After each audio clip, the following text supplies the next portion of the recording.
আজকে আমরা শিখব টু প্লাস ভার্ব অর্থাৎ ইনফিনিটিভের ব্যবহার। ইনফিনিটিভ কোনো কিছু করতে, খেতে, যেতে এ জাতীয় বাক্য বলতে ভার্ব বা কাজ বিষয়ক শব্দের আগে টু বসাতে হয়।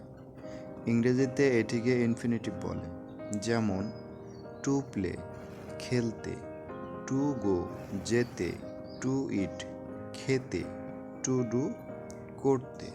আমরা জানি একটি বাক্যে সাধারণত একটি কাজ বিষয়ক শব্দ থাকে, তবে বাক্যে একাধিক কাজের কথা থাকলে মূল কাজের পরে ও গৌণ কাজের আগে টু বসিয়ে বাক্যটি লিখতে হয়।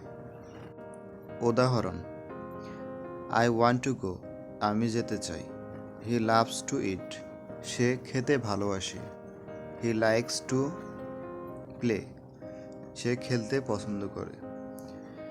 প্রথম বাক্যে মূল কাজ চাওয়া ওয়ান্টের পর এবং গৌণ কাজ যাওয়া গো এর আগে টু বসিয়ে বাক্যটি গঠন করা হয়েছে। এভাবে সবগুলো বাক্য গঠন করা হবে। I want to play football আমি ফুটবল খেলতে চাই। They want to go home তারা বাড়িতে যেতে চায়।